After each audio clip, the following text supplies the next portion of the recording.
El grupo armado nigeriano Boko Haram, que literalmente significa la educación occidental, está prohibida. Ha ido captando titulares con sus brutales ataques a las fuerzas de seguridad nigerianas, a pueblos, iglesias, mezquitas y colegios en inglés, así como asesinatos estratégicos de destacados clérigos musulmanes en el noreste de Nigeria. El grupo ganó notoriedad internacional con el secuestro de 200 niñas de un colegio el 14 de abril de 2014 en Chibok, en el estado de Borno. Entender quiénes son, cuál es su origen y qué es lo que pretenden ha sido difícil por varios motivos, incluido el clima de miedo e histeria que han creado los ataques dentro de Nigeria y la naturaleza de la política nigeriana, que crea y se alimenta de rumores y teorías conspiratorias. Orígenes. Los orígenes del grupo parten de un grupo de jóvenes de la mezquita de Alhaji Muhammadu Nimi en Maiduguri, en el estado de Borno, al noroeste de Nigeria, a mediados de los años 90. Mohammedi Yusuf asumió el liderazgo del grupo. En aquel momento Yusuf era alumno de Ja'far Mahmud Adam, un destacado clérigo alusunna residente en Kano, y durante algún tiempo fue considerado el potencial sucesor de Adam. Yusuf y Adam aparentemente se distanciaron hacia 2002 y Yusuf empezó a retirarse de la mezquita Nimi para establecer su propia comunidad en un complejo nuevo en Maiduguri, desde donde él lanzó lo que ha llegado a conocerse como Boko Haram, en la cúspide de las polémicas discusiones públicas entre Yusuf y Adam. Este último fue abatido en 2007 durante las plegarias matinales dentro de una mezquita de Kano, aparentemente por órdenes de Yusuf. Yusuf continuó movilizando y consolidando su grupo hasta julio de 2009, cuando, después de una confrontación con la policía, el complejo y la mezquita del grupo en Maiduguri fueron totalmente destruidos. El mismo Yusuf fue capturado por los militares y entregado a la policía, que al parecer lo ejecutó. Mataron a algunos miembros y varios escaparon por los vecinos países de Níger y Camerún.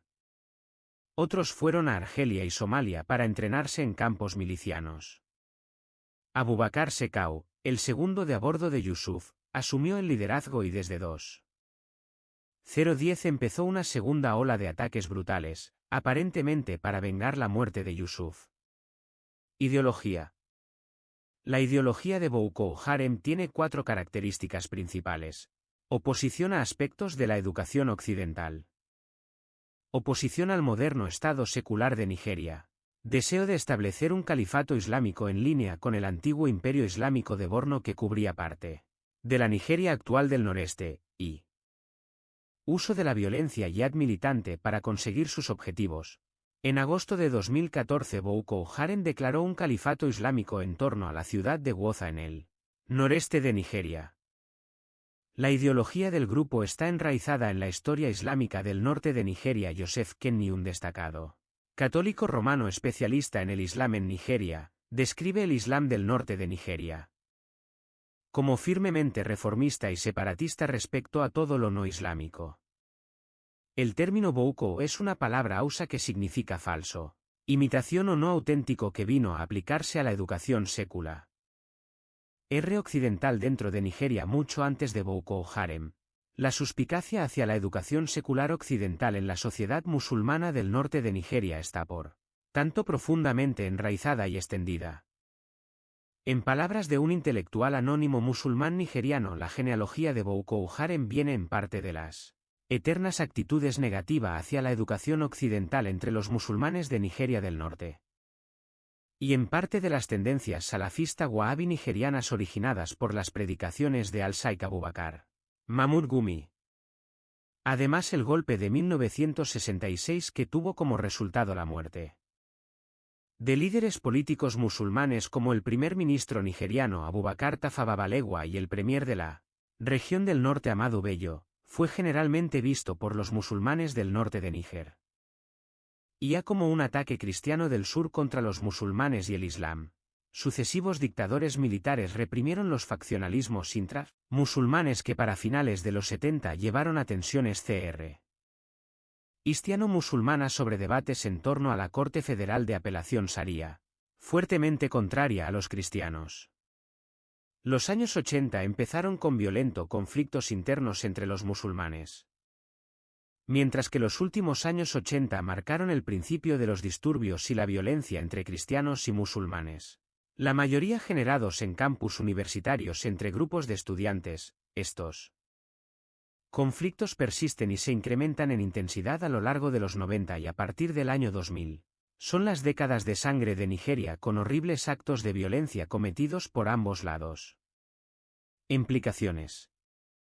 Todos estos factores sirvieron como carburante más que razones originarias para el auge de Boko Haram, proporcionando un caldo de cultivo para que prendieran las semillas de fanatismo religioso. Confrontarlas drenaría el pus, pero no necesariamente trataría las causas de la infección.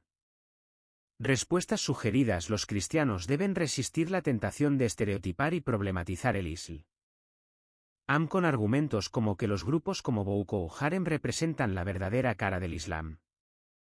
Los textos legales del Islam dejan claro que la declaración de la yihad es una prerrogativa de un dirigente legítimo de un Estado islámico. Las tácticas de Boko Haram de declarar a sus hermanos musulmanes incrédulos y asesinarlos fueron rechazadas de plano en el siglo XVII, los carijitas que adoptaron estas creencias fueron suprimidos sin compasión como terroristas herejes.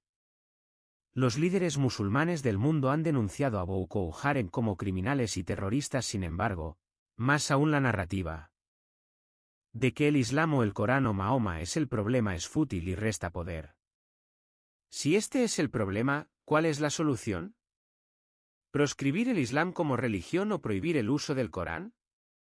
Estereotipar a los musulmanes o criminalizar al Islam solo alienará a los musulmanes y creará un ambiente de nosotros frente a ellos, que es exactamente lo que los yihadistas predican y quieren conseguir.